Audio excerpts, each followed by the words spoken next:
About power plant engineering.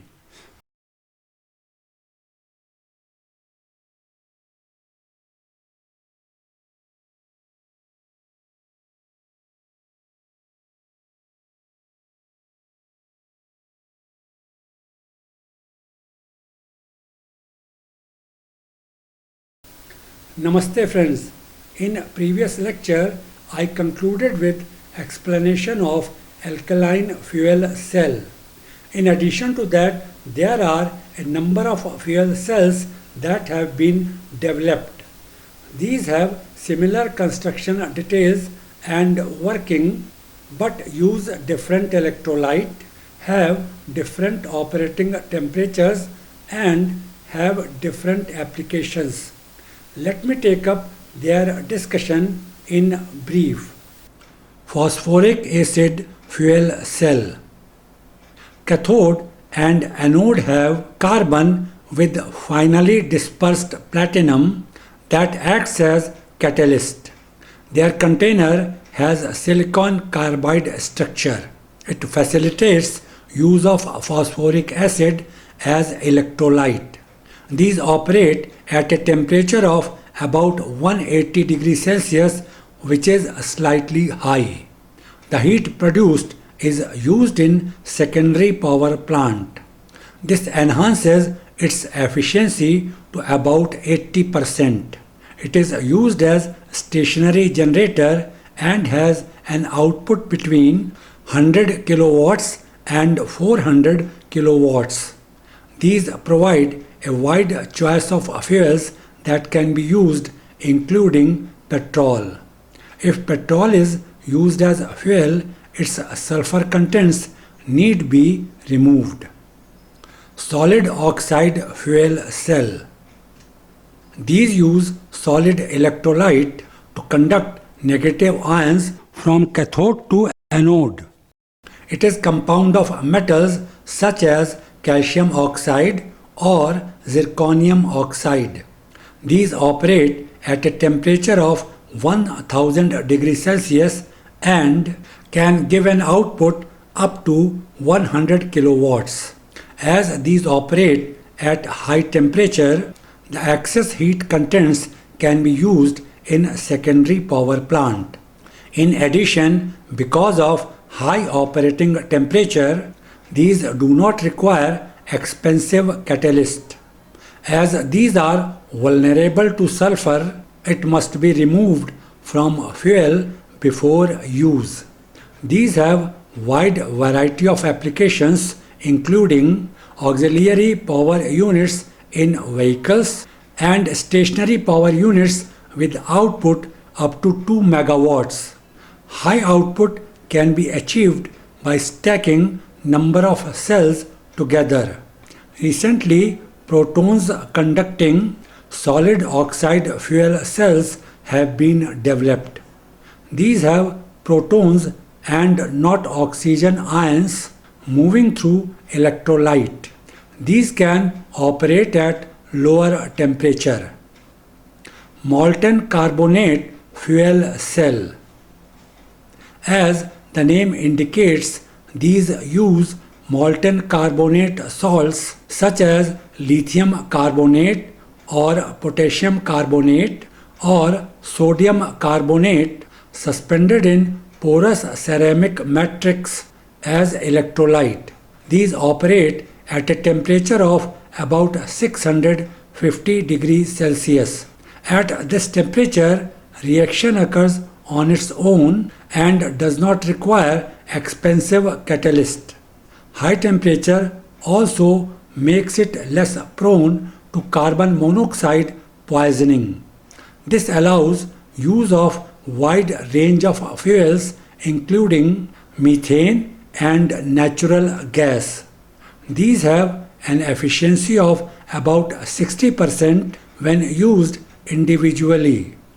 When combined with other power plants, their efficiency enhances to 80%. Proton exchange membrane fuel cell. Electrolyte used in these cells is water-based acidic polymer membrane. These have platinum-based electrodes that enhance their price. These operate at a temperature of about 80 degrees Celsius. These must have pure hydrogen as fuel. It is processed at anode where electrons and protons are separated. Protons move through membrane to cathode. Electrons move externally from anode to cathode and provide electricity. At cathode, oxygen drawn from air combines with hydrogen to form water. Unfortunately, this water cannot be used and is expelled as waste. These cells have been modified to operate at higher temperature of about 200 degrees Celsius. It requires mineral acid-based electrolyte in place of water-based electrolyte.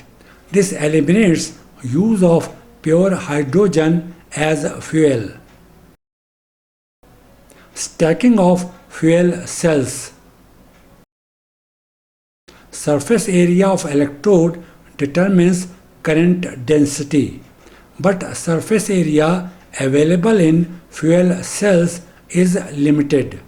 This limits availability of voltage or current from a single cell. To achieve desired high voltage and current, it is essential to have stacking of cells. Individual cells are combined in series. This group of cells act as single unit. These units can be stacked in series or in parallel configuration. Reactants and coolant flow within stacked cells. Reactant is fed in series. This gives uniform gas distribution. It is applicable in stacks with small number of cells. Parallel reactant feed is given to stacks with large number of cells. This prevents pressure drop. Now I move to next direct energy conversion device. Therm-ionic converter. In the middle of 18th century, a French chemist, Charles Fay, found that electrical flow occurs in plasma adjacent to a body at high temperature. Later, in 1889, German scientists Julius Elster and Hans Geitel developed a cell that had one electrode at high temperature while the other electrode was at normal temperature. It could produce electric current if a hot electrode was positively charged. These devices could convert thermal energy into electrical energy directly. Referring to diagram, two electrodes, cathode and anode, are placed in a container. This container has vacuum in space between cathode and anode as mentioned in diagram. Alternatively, space between cathode and anode can be filled with plasma. Heat is fed to cathode as shown. Anode is kept at normal temperature. At high temperature, electrons are emitted from cathode. Therefore, cathode is also known as emitter. Electrons move towards anode through vacuum or plasma. These are collected at anode. Therefore, anode is also termed as collector. Electric current flows from anode to cathode externally as shown. Heat is taken out from other side. Therm-ionic converters are used in combination with nuclear reactor, MHD generator and thermal power plants. In these combinations, heat from other cycle is used to raise the temperature of cathode in therm-ionic converter. Energy from ocean. I have discussed different non-conventional sources of energy. Recently, ocean has been identified as yet another source of energy. Surface layer of ocean gets heated up as it is exposed to sun. Temperature gradient is created because inner layers are at low temperature. This is because inner layers are not exposed to sun. This temperature gradient acts as source of energy. Another source of energy is in the form of waves that move in ocean. These possess kinetic energy. As these phenomena occur naturally, ocean is considered to be renewable source of energy. Exploring this source of energy has gained interest during last 2 decades. Earth is a part of solar system. Sun provides light and heat. Apart from light and heat, there is movement of wind due to pressure difference. Oceans are part of Earth. These are huge mass of water. If you stand on a sea beach, perhaps you can realize its hugeness to an extent. Difference between ocean and sea is that sea is a part of ocean that touches land. Water in ocean is exposed to sun. As already mentioned, this causes heating of upper layer of water. Layers on lower side do not attain high temperature. This creates temperature gradient. Temperature difference between surface layer and water at a depth of 1000 meter is found to be about 25 degrees Celsius. This temperature difference can be used to run heat engines.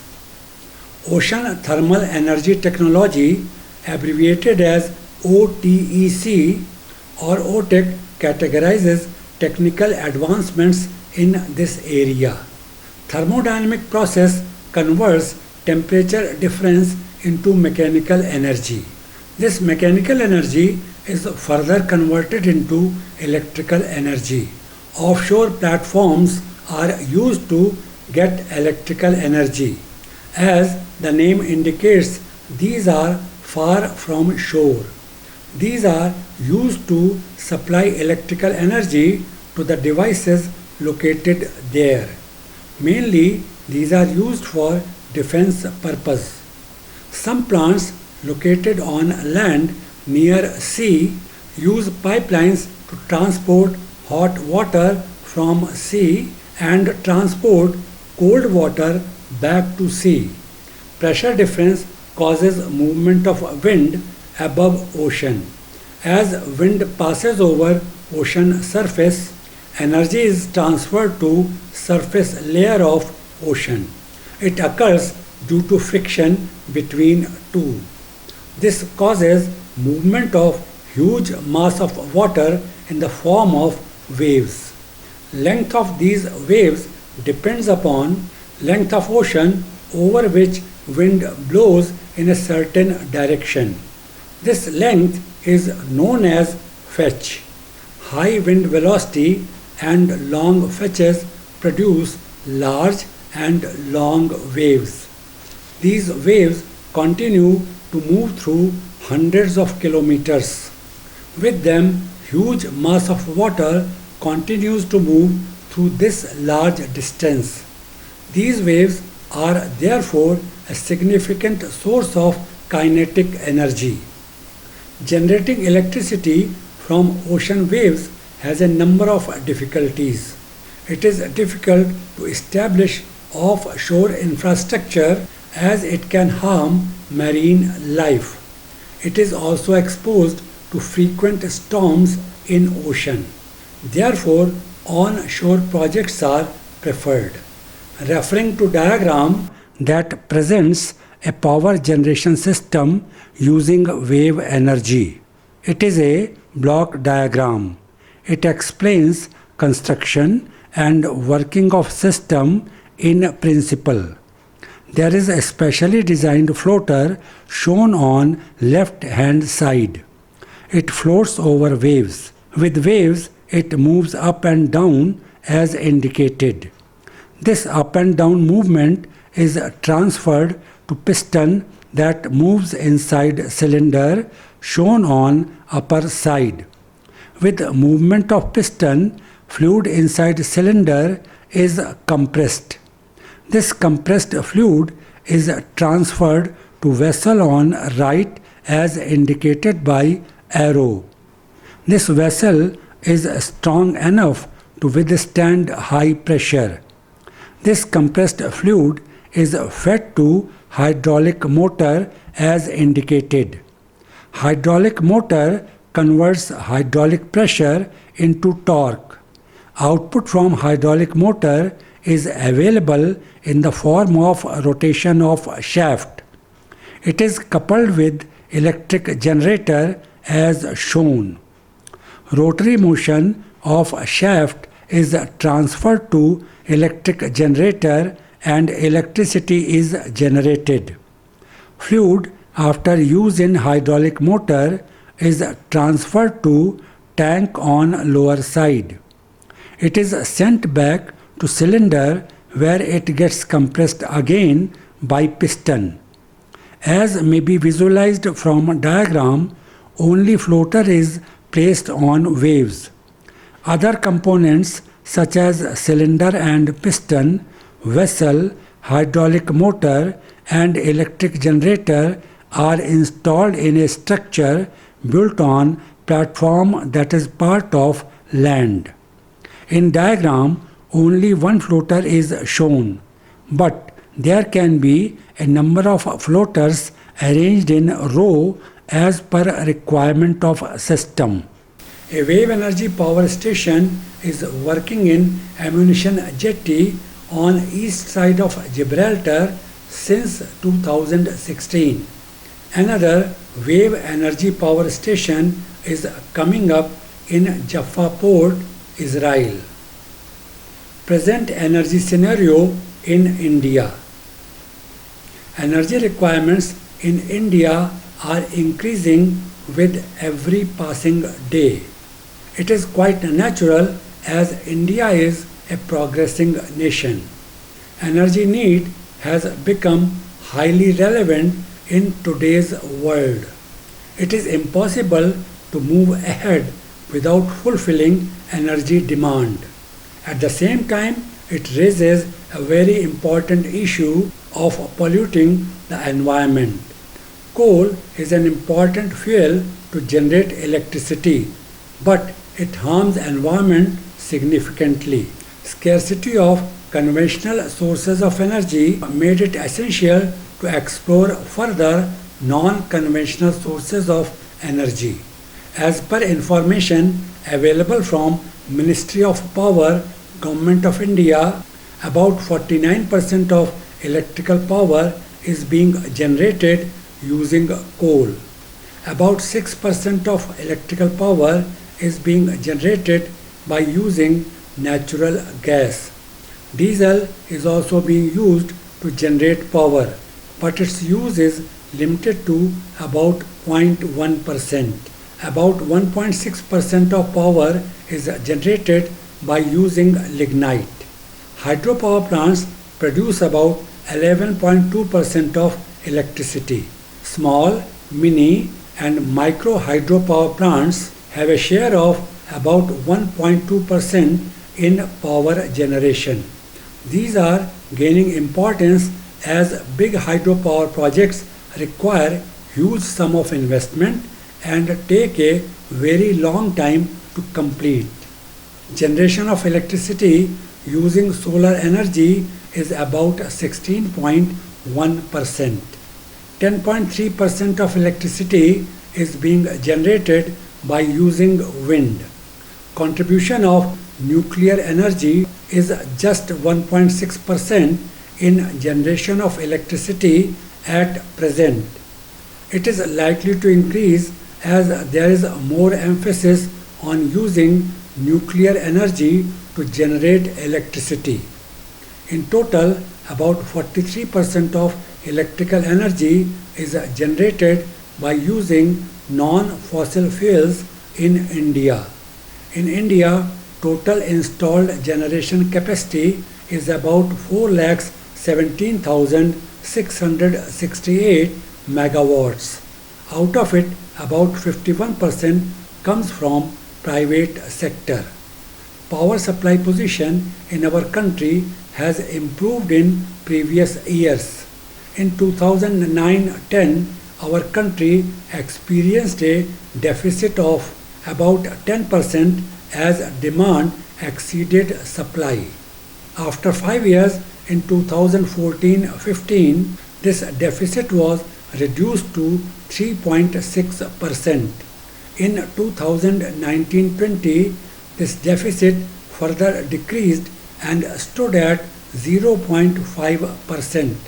My advice to viewers would be to refer to different sites to update data from different sources, including internet. Internet being biggest source should be used, but with caution. Information available on internet must be verified to ensure its validity. Here I conclude discussion on energy and its sources. From now onwards, I would be taking up discussion on different power plants. Power plants convert available form of energy into electrical energy as already mentioned. Thanks for watching.